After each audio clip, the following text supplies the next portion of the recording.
오늘 6월 첫 번째 주일에 하나님께서 우리에게 주시는 말씀은 빌립보서 3장 7절로 16절의 말씀입니다. 우리가 늘 하던 대로 하나님을 경외하는 마음으로 이 말씀이 나에게 주시는 말씀으로 받기 위해서 우리 경건한 마음으로 또 사모하는 마음으로 다 같이 일어나셔서 하나님의 말씀 같이 선포하도록 하겠습니다. 7절부터 16절까지 말씀 시작. 그러나 무엇이든지 내게 유익하던 것을 내가 그리스도를 위하여 해로 여길 뿐더러 또한 모든 것을 해로 여김은 내 주 그리스도 예수를 아는 지식이 가장 고상하기 때문이라. 내가 그를 위하여 모든 것을 잃어버리고 배설물로 여김은 그리스도를 얻고 그 안에서 발견되려 함이니 내가 가진 의는 율법에서 난 것이 아니요 오직 그리스도를 믿음으로 말미암은 것이니 곧 믿음으로 하나님께로부터 난 의라. 내가 그리스도와 그 부활의 권능과 그 고난의 참여함을 알고자 하여 그의 죽으심을 본받아 어떻게 해서든지 죽은 자 가운데서 부활에 이르려 하노니 내가 이미 얻었다 함도 아니요 온전히 이루었다 함도 아니라 오직 내가 그리스도 예수께 잡힌 바 된 그것을 잡으려고 달려가노라. 형제들아, 나는 아직 내가 잡은 줄로 여기지 아니하고 오직 한 일 즉 뒤에 있는 것은 잊어버리고 앞에 있는 것을 잡으려고 표대를 향하여 그리스도 예수 안에서 하나님이 위에서 부르신 부름의 상을 위하여 달려가노라. 그러므로 누구든지 우리 온전히 이룬 자들은 이렇게 생각할지니 만일 어떤 일에 너희가 달리 생각하면 하나님이 이것도 너희에게 나타내시리라. 오직 우리가 어디까지 이르렀던지 그대로 행할 것이라. 아멘. 아멘. 우리 옆 사람과 인사하십시다. 주의 이름으로 사랑합니다. 잘 나오셨습니다. 우리 말씀으로 은혜 받으십시다. 서로 인사하시고 앉으시겠습니다. 할렐루야. 네, 저는 오늘 우리가 함께 선포했던 이 빌립보서 3장 7절로 16절의 말씀을 가지고 보람있는 삶, 영어로 얘기하면 a rewarding life, meaningful life, 뜻있는 삶, 그러한 제목으로 말씀을 나눌 때에 여러분의 신앙생활이, 여러분의 삶이 좀 더 보람있고 뜻있는 그러한 삶이 될 수 있기를 먼저 주의 이름으로 축원합니다. 제가 오래전에 읽었던 책 가운데 너무나도 감동적이었던 책은 바로 그 청년 바보 의사라는 책이 있었습니다. 이 책의 주인공은 당시 33세였던 젊은 군의관 의사였던 안현수라는 사람의 이야기인데, 이분이 33세 젊은 나이에 마치 예수님처럼 그런 나이에 죽게 되자 그의 장례식에 4,000명이라는 사람이 모였습니다. 그 4,000명이라는 그 조문객 속에는 구두닦이도 있었고 할머니, 할아버지들, 소외된 사람들, 수많은 사람들이 있었는데, 한경직 목사님의 장례식 이후에 가장 많은 인파들이 이 바보 의사 안수현 씨의 장례식을 가득 메웠다고 합니다.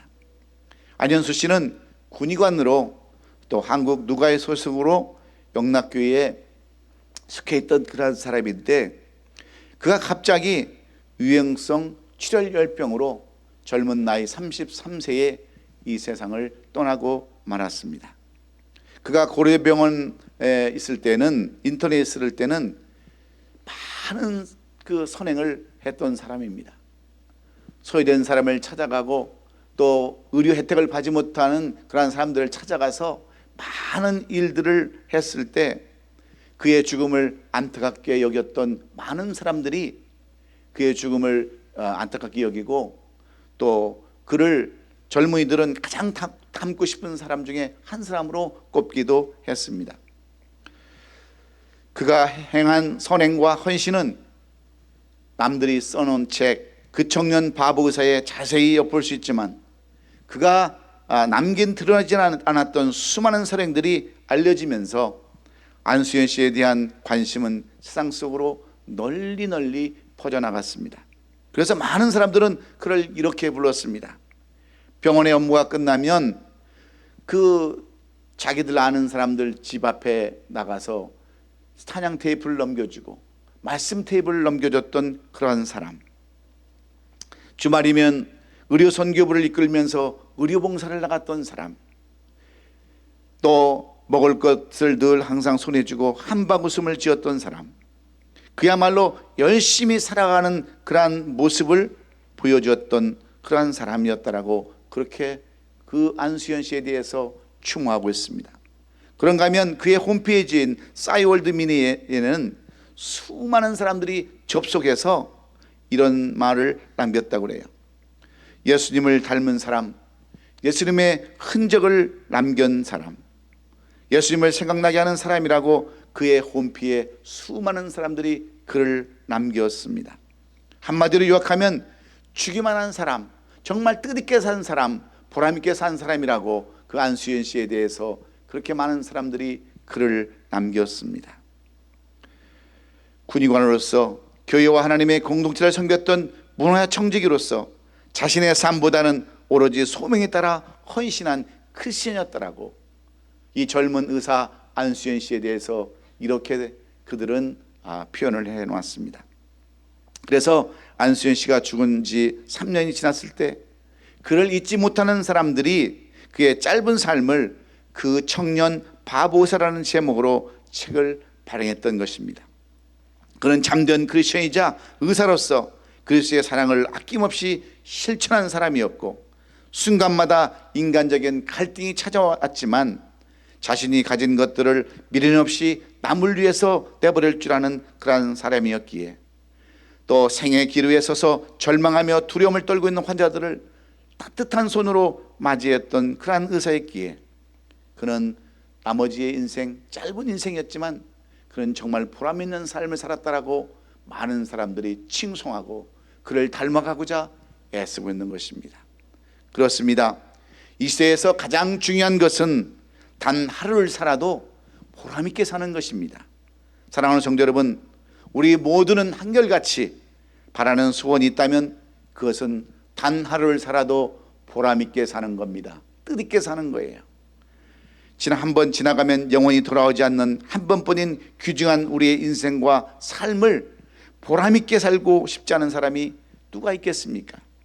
우리는 그 누구를 막론하고 내 인생에 있어서 보람 있는 그런 인생, 뜻 있는 인생이 되기를 원하고 하나님께 영광을 돌리는 아름다운 삶을 살기를 소원합니다. 그런데 참으로 안타까운 사실은 그럼에도 불구하고 많은 사람들이 보람 있는 삶을 살지 못한다는 데 있습니다. 누가 보아도 정말 행복하고 축복받았다는 삶을 살아가지 못합니다. 여러분, 왜 그럴까요? 왜 많은 사람들이 그토록 소원하고 원하는 그러한 삶을 살지 못하고 인생을 허비하고 보람도 기쁨도 없는 그러한 삶을 살아가는 이유가 과연 어디에 있을까요? 어떻게 해야 우리가 보람 있는 삶을 살 수 있을까요? 오늘 이 중요한 질문에 대한 대답이 바로 우리가 함께 선포한 말씀 속에 담겨져 있습니다. 우리가 진심으로 보람된 삶을 살기를 원한다면 먼저 우리에게 필요한 것이 있다라고 오늘 본문은 우리에게 가르쳐주고 있는데, 여러분, 그것이 무엇일까요? 오늘 이 본문의 말씀은 사도 바울이 유럽 지역에 최초로 세운 빌립보 교회와 성도들에게 보내는 편지 내용입니다. 이 빌립보 교회는 사도 바울이 환상 중에 계시를 받고 마게도니아로 선교 일정을 잡고 최초로 세운 교회가 바로 이 빌립보 교회였기에 그는 심혈을 기울여서 이 교회를 세웠습니다. 가장 큰 애착을 가지고 열심히 기도하고 전도해서 세웠던 교회였기 때문에 그만큼 정이 많았던 교회이기도 했습니다. 그런데 그가 교회를 떠나서 다른 지역으로 선교행을 하다가 마침내 로마 감옥에 갇혔을 때에 그에게 들려오는 빌립보 교회의 소식은 그에게는 안타까움을 금할 수 없는 소식들이었습니다. 당시 빌립보 교회는 내부의 불화와 외부의 핍박, 그리고 사도 바울의 투옥동으로 인해서 모든 교인들이 정말 힘을 잃어버리고 어수선한 가운데 무거운 분위기가 흐르고 있을 때였습니다. 신앙생활도 삶도 마치 세상 사람들처럼 살아가고 있을 때 사도 바울은 그들이 어떻게든 다시 한번 새 힘을 얻고 보람된 삶을 살 수 있는가를 권면해 주고자 이 편지를 쓴 내용들입니다. 성경은 모든 사람들이 죄를 범하였으므로 하나님의 영광에 이르지 못한다라고 로마서 3장 23절은 말씀하고 있지만, 여기서 사도 바울은 자신이 죄를 짓지 않았다라고 그렇게 말하는 것이 아닙니다. 율법의 요구를 완전히 충족시켰다고 주장하는 것도 아닙니다. 그런 어려운 중에도 환난 중에도 실망하지 아니하고 좌절하지 아니하고 그리스도 예수 안에서 보람된 삶을 살았다라고 고백하면서 빌립보 교회와 성도들도 똑같이 보람 있는 삶을 살 것을 권면하고 있습니다. 그러면 어떻게 해야 진정으로 보람된 삶을 살 수 있는 것일까요? 어떻게 해야 정말 뜻있는 삶을 살아갈 수 있는 것일까요? 우리의 소원이 단 하루를 살아도 뜻있고 보람된 삶을 살아가는 것이라면 어떻게 해야 여러분 그런 삶을 살 수 있다라고 사도 바울은 자신의 삶을 통해서, 자신의 신앙을 통해서 고백하고 있느냐 하는 것입니다. 그것은 첫째로 올바른 삶의 목적을 가져야 그렇게 뜻있는 삶을 살 수 있다라고, 보람된 삶을 살 수 있다라고 사도 바울은 권면하고 있습니다. 오늘 본문 12절에 보면 내가 이미 얻었담도 아니요 온전히 이루었담도 아니라 오직 내가 그리스도 예수께 잡힌받은 그것을 잡으려고 달려가노라 그랬습니다. 이 말씀은 그의 삶의 목적이 어디에 있는가를 분명하게 보여주는 말씀과도 같습니다. 오직 예수께 붙잡힌 삶을 살겠다라고 다짐하는 그의 결단과 각오를 우리는 여기서 발견할 수 있기 때문입니다. 그렇습니다. 잠시 왔다 가는 이 짧은 세상, 우리 인생을 허비하지 않고 보람있게 살려면 무엇보다도 올바른 삶의 목적이 있어야 합니다. 왜냐하면 그만큼 목적이 중요하기 때문입니다. 그래서 우리는 때때로 한 사람의 가치와 인격을 평가할 때 그 사람의 어떤 목적을 가지고 사느냐에 따라서 그 사람의 인격과 신앙을 판단할 수 있습니다. 사람이 사람을 평가하는 것은 결코 쉬운 일이 아니지만 사람이 사람을 평가할 수 있는 단 한 가지 확실한 방법은 그 사람이 가진 목적을 보는 거예요. 다시 말하면 그 사람이 무엇을 추구하며 어떻게 살기를 원하는가를 보는 것입니다. 더 구체적으로 얘기한다면 그 사람이 무엇을 위하여 자신의 물질을 쓰고 시간을 들이고 정력과 에너지를 투자하는가를 보면 그 사람이 확실하게 어떤 사람인가를 파악할 수 있다는 겁니다. 그래서 예수님은 마태복음 6장에서 사람들을 두 종류로 구분하셨는데, 이 땅에는 수많은 사람들이 살고 있지만 크게 두 종류의 사람으로 사람을 구분해 볼 수 있다라고 말씀하셨어요. 그래서 첫째는 뭐냐면 하나님께 속한 사람으로 구분하셨습니다. 그리고 두 번째는 세상에 속한 사람으로 구분하셨어요. 이 말씀은 선택받은 유대인에게 하신 말씀임을 전제로 우리가 기억을 해야 합니다. 교회에서 교회를 나오느냐 안 나오느냐 그것이 중요한 것이 아니에요. 교회를 나와 예배를 드리든 안 드리든 그것은 전혀 상관이 없습니다.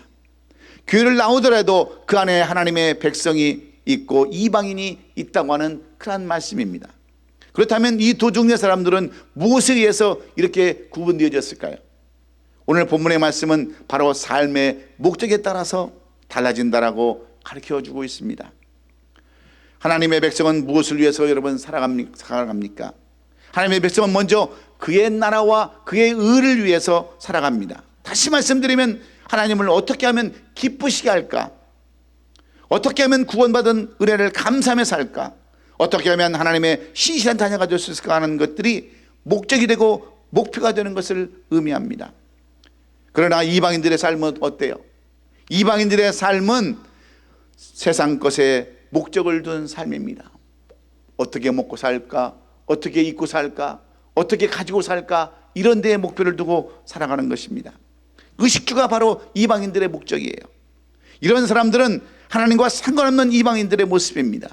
여러분이 만약 예배를 드리면서도 여전히 돈이 제일 목표로 살아간다면, 무엇을 먹을까, 무엇을 입을까, 무엇을 마실까, 어떤 집에 살까, 어떤 차를 탈까, 이런 것들을 가지고 여러분의 인생 목표를 살고 살아간다면 그것은 바로 하나님과 상관없는 바로 이방인의 모습과 똑같다라는 것입니다. 오늘 이 본문의 사도 바울의 인생 목적과 목표를 우리는 정확히 볼 수가 있는데, 오늘 본문 12절과 14절에 보면은 그리스도 예수께 잡힌 바 된 그것과 하나님이 위에서 부르신 상이라는 이 문맥 속에서 우리는 사도 바울이 무엇의 인생 목적을 가지고 살았는가를 분명히 우리는 발견할 수 있습니다. 그의 삶의 목표가 무엇이었는가를 확인할 수 있기 때문에 그래요. 사도 바울이 예수께 잡힌 바 된 그것과 하나님이 부르신 상 위에 달려갔다라고 하는 그 속에서 우리는 사도 바울의 삶의 목적과 삶의 목표를 우리는 반드시 살펴볼 수 있기 때문에 그렇습니다. 사도 바울은 원래 자신의 자아가 강했던 사람입니다. 무엇이든지 혼자 할 수 있다라고 생각하면서 무엇을 잡으려고 노력했던 사람이었어요. 매사가 자신만만했던 사람이 여러분 사도 바울이었습니다. 그런데 그가 잡으려 했던 것이 여러분 무엇입니까? 신학자들은 이렇게 이야기를 하고 있습니다. 하나는 철학자가 되는 것이었고 또 다른 하나는 종교인이 되는 것이었다라고 말을 합니다. 왜냐하면 당시 사도 바울이 살았을 그 당시에는 이 두 가지가 세상을 지배하는 시대였기 때문입니다. 우리가 잘 아는 헬라 철학이 그 시대의 으뜸이 되는 학문이었어요. 소크라테스나 플라톤이나 또 아리스토텔레스 같은 위대한 철학자들의 사상이 그 시대를 이끌어가는 시대가 바로 그 시대였습니다. 그래서 철학자가 되고 유명한 사상가가 되면 사람들의 존경을 한 몸으로 받을 수 있었기 때문입니다. 부와 명예를 얻을 수 있었기 때문에 그는 학문을 열심히 공부를 했어요. 뿐만 아니라 그는 유명인으로서 이스라엘 전체에 7천 명밖에 되지 않는 바리새인의 삶을 살았습니다. 그리고 그는 유대인으로서 종교적으로는 무언가 이루겠다라고 열심히 일한 사람이었습니다. 존경받기를 원했고 명예를 갖기를 원했고 부를 갖기를 원했던 사람이었기에 그런 일들을 이루기 위해서 스테반을 죽이는 일에 앞장을 서기도 했습니다. 예수 믿는 자들을 잡아 감옥에 가두는 일을 서슴지 않고 선두에 서서 했던 사람이 여러분 사도 바울이었습니다. 심지어 다메섹까지 쫓아가서 예수 믿는 사람들을 잡으려고 말을 타고 군사들이 끌고 가고 있었습니다. 그런데 해가 중천했던 오후에 다메섹 도성에서 그는 놀라운 일들을 경험을 합니다. 해보다 더 강한 빛이 쏟아져서 그를 비춤으로 그는 시력을 잃고 말에 떨어졌습니다. 땅바닥에서 뒹굴며 있는 그에게 하늘에서 천둥 같은 음성이 들려옵니다. 사울아 사울아 어찌하여 나를 핍박하느냐. 이 음성에 놀란 사울이 소리를 치지 않습니까? 주여 누구십니까? 나는 내가 핍박하는 예수라. 이 다메섹 사건을 통해서 사울은 예수를 만납니다. 그리고 깨닫습니다. 하나님의 백성들이 모이는 교회가 예수 그리스도의 몸인 것을 알게 되었어요. 예수 믿는 사람들을 핍박하는 것이 곧 예수를 핍박하는 것이라는 것을 그는 알았습니다. 그리고 그는 예수 앞에 꼬꾸라져서 이렇게 고백을 하지 않습니까? 주여 내가 무엇 하기를 원하시나이까? 그는 예수께 잡힌 바 되었음을 고백하고 아라비아 사막에 들어가서 3년 반 동안 그는 집구하면서 기도하고 세례받고 3년 동안 말씀과 기도로 예수님과 교제하면서 성령 충만함을 받습니다. 그리고 난 후에 그의 삶이 완전히 달라지지 않았습니까? 자신이 무엇인가를 잡으려고 이 땅에서 발버둥했던 것을 예수님께 붙잡힌 바가 되어서 이제는 예수님께 모든 것을 맡기는 삶으로 변화가 되었습니다. 사울은 그때부터 예수님의 포로가 되었고 생각이 바뀌게 되었어요. 자치관이 바뀌게 되었습니다. 인생의 목적이 바뀌게 되었어요. 이것은 곧 그가 그리스도인이 되었다고 하는 말과 똑같습니다. 그렇습니다. 그리스도인이 된다고 하는 것은 그저 머리로만 예수가 누구인가를 아는 것이 절대로 아닙니다. 그의 입술만 믿음에 고백하는 것이 절대로 아니에요. 세례를 받고 교회를 다니는 것도 아닙니다. 나를 사로잡은 예수님께 초점을 맞추고 사는 것이 바로 그리스도인 줄로 믿습니다.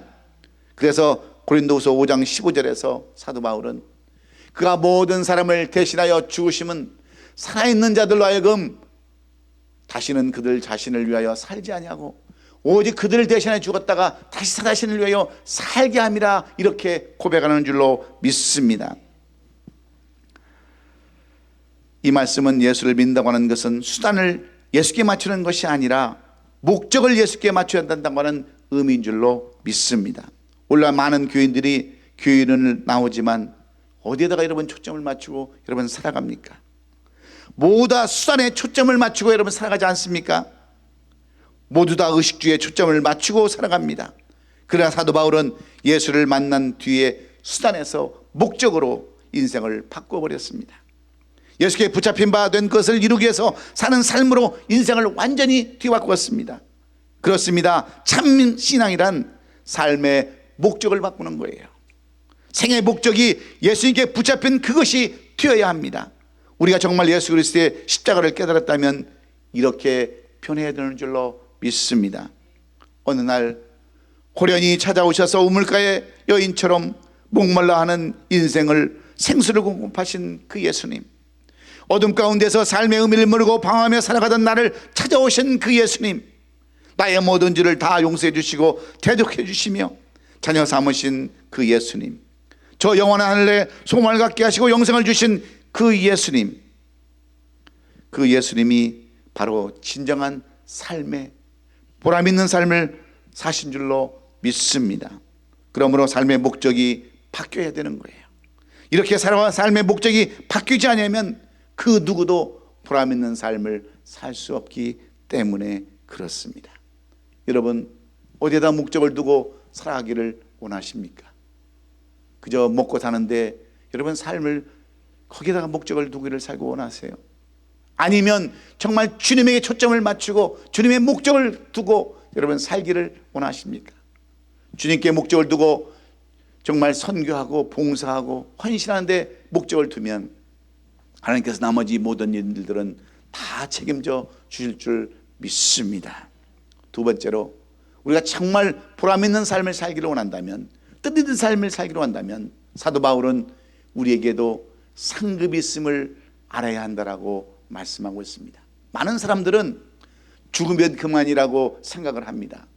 그런데 실제적으로 우리가 죽은 뒤에는 더 먼, 더 영원한 세계가 있음을 우리는 깨닫고 그 후에는 반드시 상급이 있음을 깨닫고 살 때 이 세상에서 보람 있는 삶, 뜻 있는 삶을 살 수 있다라고 사도 바울은 그렇게 우리에게 간증하고 권면하고 있습니다. 14절의 말씀에 보면 둯대를 향하여 그리스도 예수 안에서 하나님의 부르신 부름의 상을 위하여 달려간다라고 이렇게 말하고 있습니다. 이 말은 모든 사람에게는 상급이 있다고 하는 것을 알아야 한다는 그런 말과도 같습니다. 사도 바울이 이 빌립보서라는 글을 써서 에바브로디두에게 보낼 때에 그는 로마 감옥에 있었습니다. 자유몸이 아니었어요. 무언가를 이룬 상태도 아니었습니다. 얽매여 있고 구속된 상태에 있었습니다.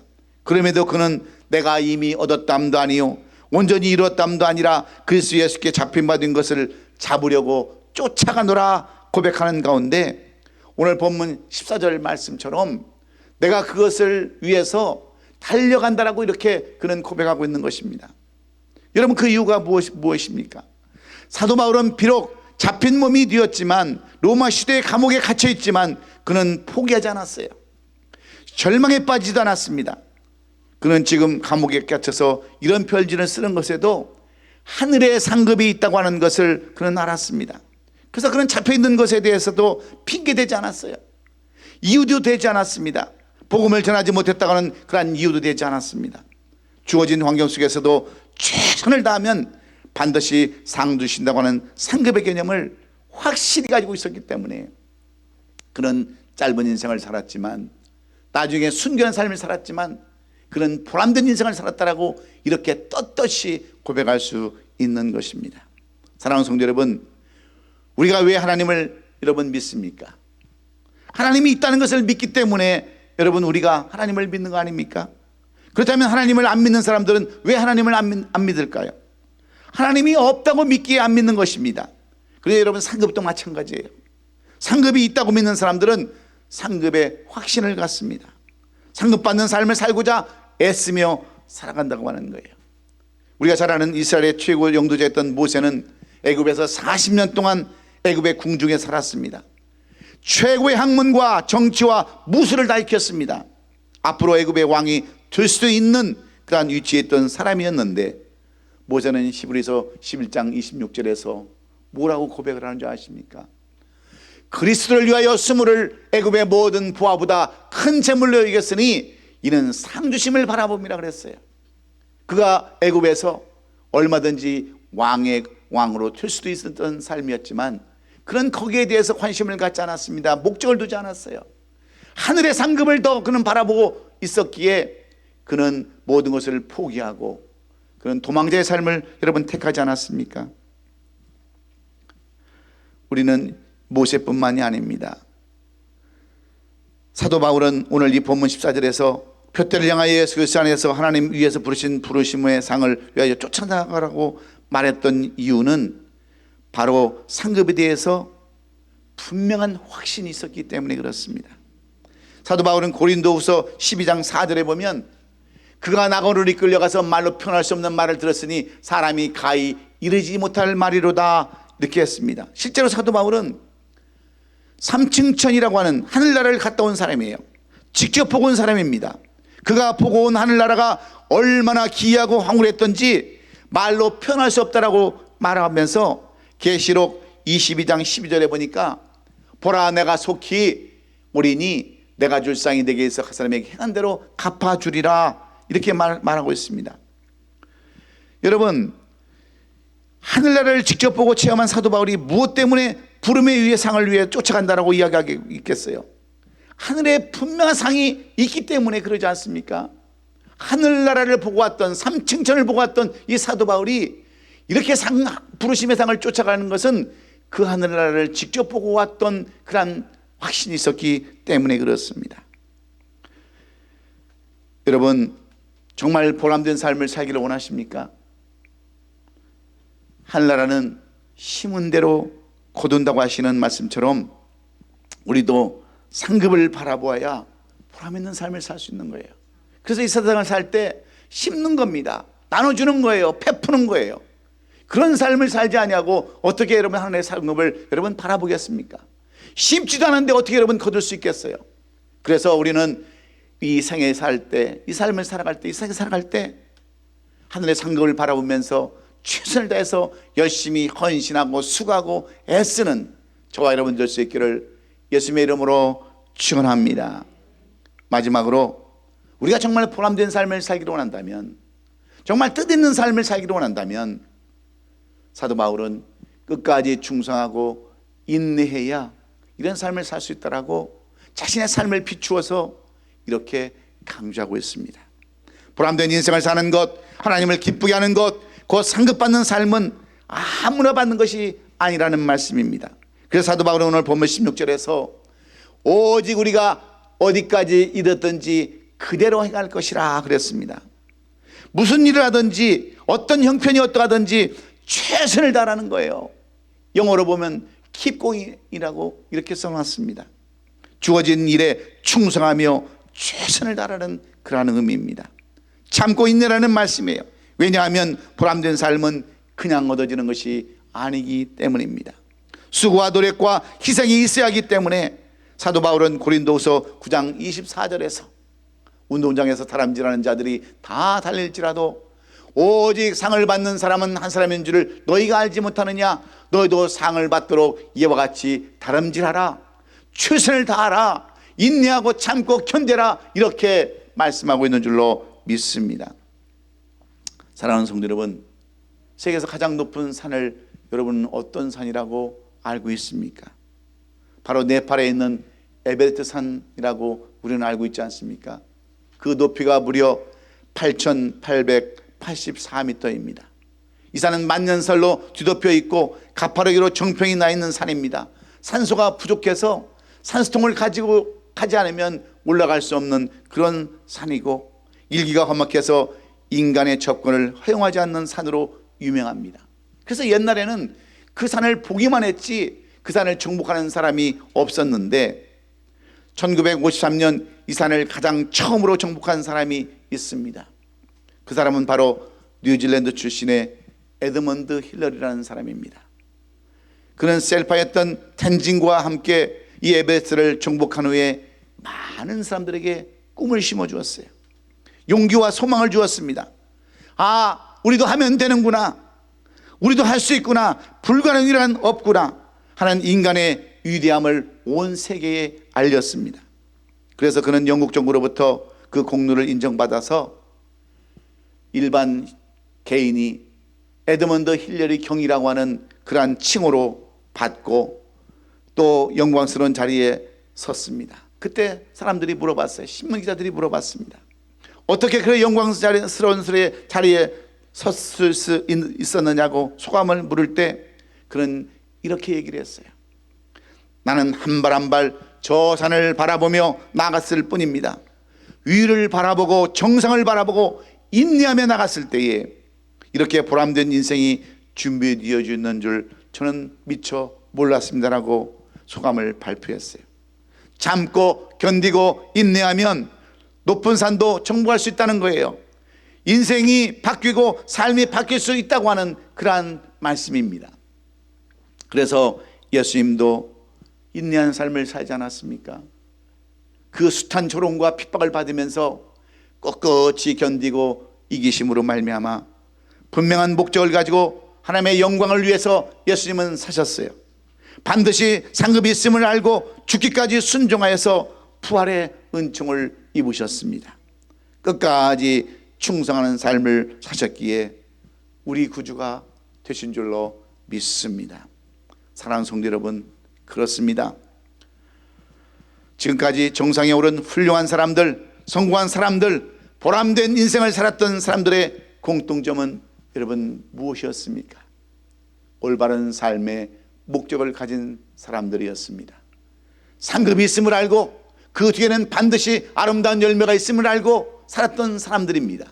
그리고 끝까지 충성하고 인내한 사람들이었음을 우리는 잊지 마시고 우리도 이 한 주간 아니 우리의 남은 인생, 보람된 인생, 뜻있는 인생을 살기 위해서 분명한 목적의식을 가지고 상급 있는 삶을 사시고 끝까지 충성하고 인내할 수 있는 우리 옷이 아름다운 게 속한 우리 모든 성도들이 될 수 있기를 예수님의 이름으로 축원합니다.